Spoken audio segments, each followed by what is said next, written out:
Recently एहसास telethon में मौलाना तारिक जमील ने एक दुआ की और उसके ख़िलाफ़ आवाम में बहुत बड़ा रिएक्शन है। तो मैं उस डिटेल में तो नहीं जाऊंगा और ना मैं वो बेसिक बात कर रहा हूँ कि मौलाना तारिक जमील ने सही बात की या नहीं की, मौलाना साहब को माफ़ी मांगनी चाहिए नहीं मांगनी चाहिए। मैं इस पे डिस्कस करना चाह रहा हूँ कि सच क्या है और आपको और मुझे हम सच के करीब कैसे हो सकते हैं और उसकी बेस पे हम अपना ओपिनियन कैसे क्रिएट करें। तो रिकैप में जाने की ज़रूरत नहीं है क्योंकि आपको शायद मेरे से ज़्यादा बेहतर पता होगा। अब सवाल ये है कि हमें क्या करना चाहिए। हमें अपना दिमाग इस्तेमाल करना चाहिए ताकि हम सच के ज़्यादा करीब हो सकें। Critical thinking is very important. मेरे हिसाब से ये एक सबसे इम्पोर्टेंट टूल है। अगर आपको क्रिटिकल थिंकिंग आ जाए, इस तरह सोचना आ जाए कि आप चीज़ों को क्रिटिकली एनालाइज कर लें, तो आपकी ज़िंदगी में काफ़ी सारी चीज़ें बेहतर हो सकती हैं। अब हम सच के करीब कैसे होंगे कि हमने कुछ चीज़ें देखनी है इस पूरे सिनेरियो की। अब इन दो बातों की वजह से दो रिएक्शन हैं आवाम में। कुछ लोग, पहले लोग जो मौलाना तारिक जमील के साथ हैं, अब वो कौन से लोग हैं? या वो मौलवी हजरात हैं, तबलीगी जमात वाले हैं, और बाकी मौलवी क्योंकि वो एक क्लास को रिप्रेजेंट करते हैं जो मौलाना तारिक जमील उस क्लास में एग्जिस्ट करते हैं।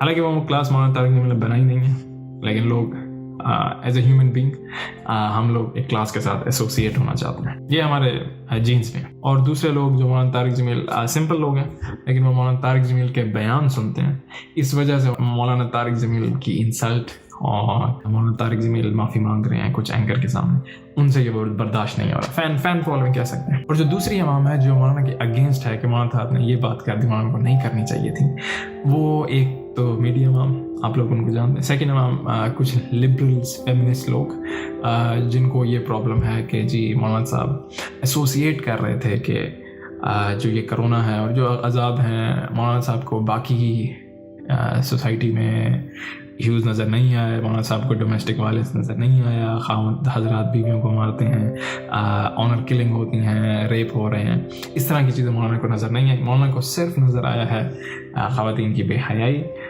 ख़वातीन के छोटे कपड़े और इस तरह की कुछ चीज़ें। तो अब हमने ये डिसाइड कर लिया कि दो ग्रुप हैं। एक ग्रुप जो प्रो मौलाना, जो मौलाना के साथ हैं, मौलवी, तबलीगी और मौलाना के फैंस, और दूसरी अवाम एंकर, मीडिया हजरात और फेमिनिस्ट और लिबरल लोग। जो पहली बात है वो ये है कि एनालाइज द सिचुएशन, कि वो जो प्लेटफॉर्म था वो एक फंड रेजिंग प्लेटफॉर्म था, एक अच्छा कॉज था ताकि लोगों की मदद हो सके, और उसमें मौलाना तारिक जमील को बुलाया गया था ताकि वो आएँ और क्योंकि उनकी एक पर्सनैलिटी है, नेक आदमी है, पूरी उम्मत में बल्कि पूरी दुनिया में उनका काफ़ी इन्फ्लुएंस है as a peaceful and loving personality. तो उनकी वजह से आपने उनको बुला दिया और ताकि वो दुआ कर रहे हैं और पूरा जो कॉज है, पूरा जो इवेंट है उसमें बरकत हो। अब उस सब में मौलाना तारिक जमील साहब ने जो बात की है वो इन अ शेप ऑफ दुआ है। वो कोई डिबेट नहीं थी, वो कोई स्टेटमेंट नहीं थी, वो कोई बहस नहीं थी, वो कोई ऐसा सिनेरियो या ऐसा कोई बयान नहीं था, ऐसा लेक्चर नहीं था जिसको आप वर्ड टू वर्ड ले लें और ये समझ लें कि मौलाना तारिक जमील साहब पिन पॉइंट कर गए हैं या टारगेट किया एक स्पेशल कम्युनिटी को। ऐसा नहीं है, उन्हें एक दुआ की, और दुआ में कई दफ़ा आप, क्योंकि अब मौलाना का जो लेवल है वो स्पिरिचुअलिटी लेवल वो आपका और मेरा शायद नहीं है, तो दुआ में आप कई दफ़ा आपको आइडिया नहीं होता कि आप क्या बात कर रहे हैं और आप फ्लो में कुछ चीज़ें कह जाते हैं और कई दफ़ा आपके पास अल्फाज नहीं आते हैं, तो इसलिए आपको नहीं आइडिया होता मैं कह क्या रहा हूँ। जो दूसरा इंपॉर्टेंट पॉइंट है वो ये है कि कॉन्टेक्स्ट क्या है, सियाक व सबाक क्या है। तो जिस सियाक व सबाक में मौलाना तारिक जमील साहब ने बात की है वो ये है कि कोविड-19 कोरोना वायरस अल्लाह की तरफ से अजाब है। हमें नहीं आइडिया कि है या नहीं है, लेकिन मौलाना साहब कह रहे हैं और हर एक की अपनी अप्रोच है, हर एक को हक है कि वो एग्री करे या डिसएग्री करे। तो उस एसोसिएशन में मौलाना तारिक जमील ने कह दिया क्योंकि बेहयाई है, झूठ है।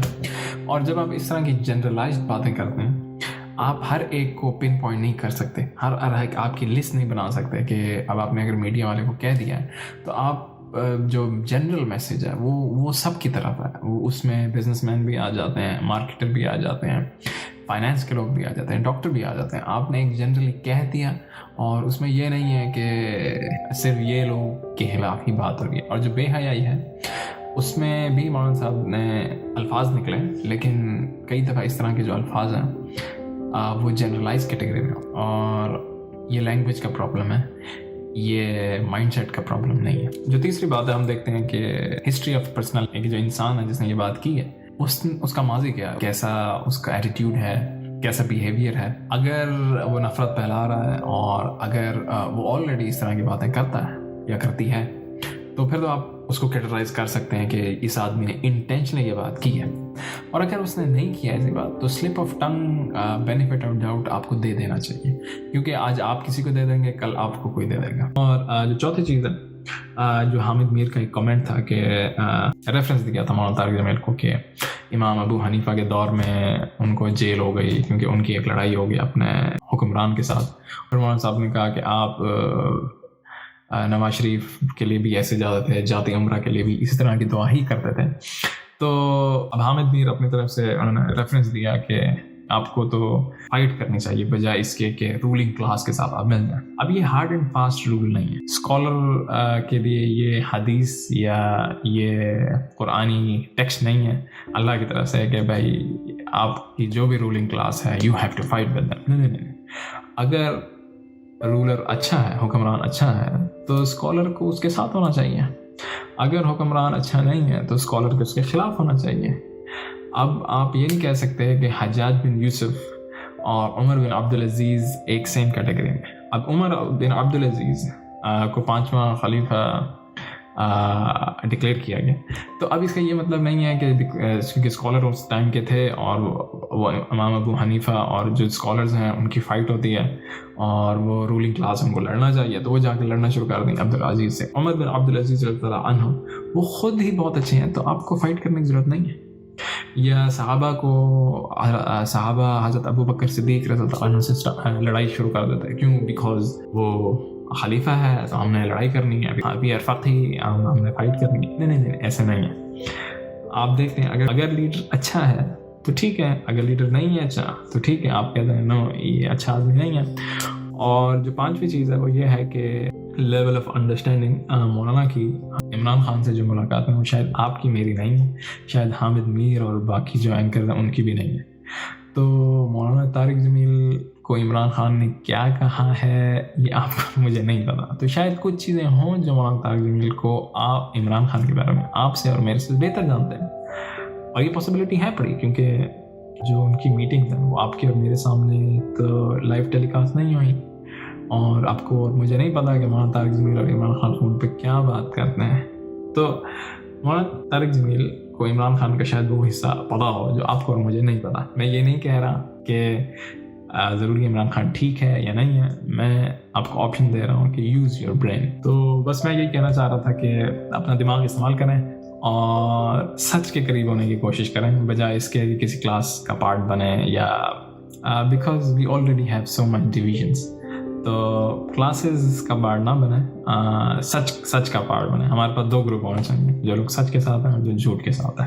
इससे फ़र्क नहीं पड़ता आप लिबरल हैं, कंजर्वेटिव हैं, मुल्ला हैं नहीं हैं, तबलीगी हैं नहीं हैं. You have to be on a right path, try to find the right path. और दूसरी बात है कि ज़्यादा इंस्टाग्राम पे, फेसबुक पे, यूट्यूब पे टाइम ना गुजारें.